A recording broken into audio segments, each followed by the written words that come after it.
Yo, what's going on, guys? It's your boy. Welcome back to another video. Today I'm doing a My Mini Movie review. Today I'm going to be reviewing the movie Cocaine Bear. I just watched that in trailers. I don't know how I'm going to title this video because I don't want it to get taken down because there's cocaine in the title. But the movie Cocaine Bear came out, and I went and watched it with my sister. It was a Friday night. We were bored. We didn't have anything to do. And oh my god, am I so glad I actually went out and watched this. First of all, it was funny as hell. The entire movie, I was basically laughing my ass off. But I was also surprised by how well the story actually was. So I'm going to go ahead and give a spoiler warning from here on out. I'm probably potentially going to be spoiling things. I don't know if this is the kind of movie where if it gets spoiled to you, it'll ruin it for you, because I really don't think it will. But my oh my, was this shocking. So watching all the previews, watching all the commercials and stuff like that, it seemed like there was going to be, obviously, a bear does cocaine, and this bear is just going to go crazy throughout a forest. You're probably going to see just a bunch of random, like, here's this group of hikers, here's this random family, here's the sheriff, and then obviously the people who are trying to come collect the drugs. So I was expecting there to be, like, 4 or 5 different random groups of people. I was expecting a couple of them to instantly get killed off, which does kind of happen a little bit. When you first start the movie, first of all, I think the start of the movie was fantastic. So right off the bat, it kind of gives you the vibes for the movie. So in the trailers and the ads for it or whatever that you've seen, there's people, they throw cocaine out the plane or whatever, and they start off with that. So we're starting off, we're following this plane, and there's a guy inside jamming out to music, dancing, rocking out, throwing bags of cocaine all over the place, all crazy, like he doesn't give a shit, he's just having a jolly good time. And then at the end, he grabs the last bag of cocaine, he's about to jump out the plane, and he hits his head on the bar, gets knocked out, falls to his death. And it was so great because this guy's vibes were fantastic. Everything about him seemed great. I was expecting him to be a big character for the entire rest of the movie, and then right off the bat, he just died. And it was so good. It was so funny. So that happens, and then we get introduced to a lot of different characters in this movie, and I don't want to kind of go through every single one of them, but there are some kind of important ones. So for one, we get introduced to the main drug lord. He has 2 main guys that are working for him. One of them is the one who just died in the plane. And then there's a guy who recently lost his fiance, wife, whatever. And there's another guy. And so the one guy, I can't remember their names right now. Like, I can't remember either of the names right now. But one of them, he wears a nice, like, it's either baseball or basketball jersey. I honestly don't know sports jerseys very well. But he's wearing a jersey, a nice chain, whatever, nice white outfit. He's upset because he just got his new shoes dirty, whatever.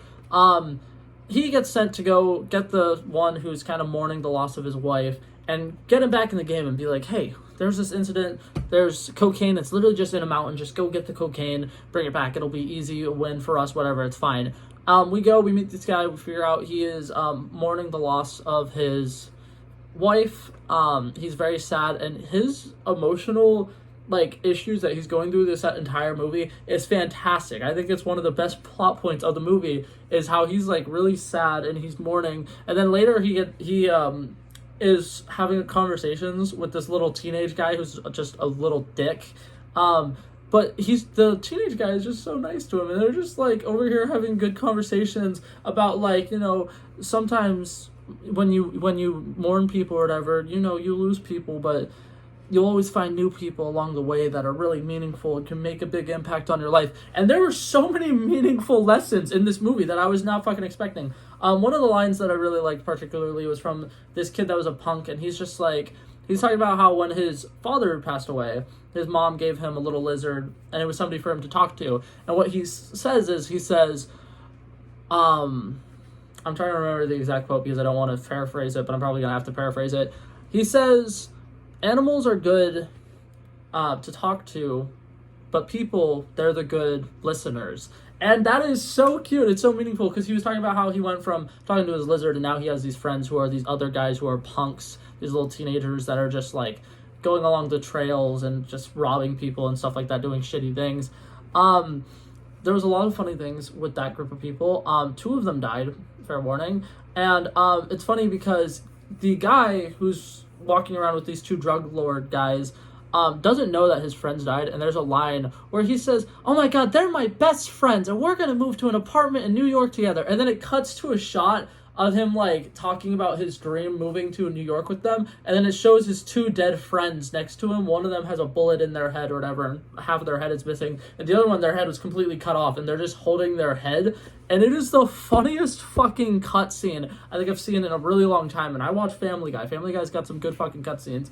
But yeah, so I'm not going to get too far into a lot of detail because this video would be very, very long if I did get into it. But I will say this, something that I did like about this movie is I was not expecting all the different plots to kind of come together. And in the end, it did. And it didn't feel forced. It all kind of made sense. They all ended up going to where the mama bear, because apparently the cocaine bear is a mom, has her kids hiding out. And she also is feeding the kids cocaine. And that's kind of where they all meet up at the end of the story. All the ones who are alive, that is. And, they all get connected and kind of brought together in a way that does not feel forced, and I actually really, really enjoy it. And then the bad guy ends up being the last victim of the cocaine bear, and all these people who you were rooting for to live through the entire movie end up living through the entire movie. I think it was really great. A lot of the things in this movie were fantastic. And I'm going to say this. I'm a huge Marvel fan, as you can see behind me. I felt more emotions in this than I have in anything in the last, 2.5 years from Marvel. Since Iron Man died in Avengers Endgame, they have not had anything that emotional. I almost cried watching Cocaine Bear, but I did not cry during Black Panther Wakanda Forever. Don't get me wrong, there were sad beats in that movie. I'm just saying that Cocaine Bear had a lot of emotional scenes in it, and I was very pleasantly surprised. So that being said, I could probably talk about this movie for another 10-15 minutes. I don't want to drag this video on too long. It's called my mini movie reviews for a reason. But I definitely thought this movie was really good. I definitely would recommend going and seeing it in theaters. This is the most packed theater I've been in a while as well, actually, because I saw it opening night. I watched Ant-Man and the Wasp: Quantumania opening night, and there was maybe about 3 other groups in there. This theater was fucking packed for Cocaine Bear. People wanted to see this movie. But yeah, so overall, I'm giving it a solid rating of 87 overall. I think it was fantastic. It being a short movie also kind of benefited from it, because a lot of times, newer movies, they'll have scenes that feel really unnecessary. Every scene that happened in this movie is driving the plot forward, and it works really well. It's really funny, really entertaining, very gory. If you can't see people getting their hearts ripped out or baby bears eating some guy's intestines, don't watch this movie. That being said, if you can, I definitely would recommend it. It's great. But yeah, that's it for this video, guys. Hopefully you guys enjoyed it, and I'll see you guys in the next one. Peace out.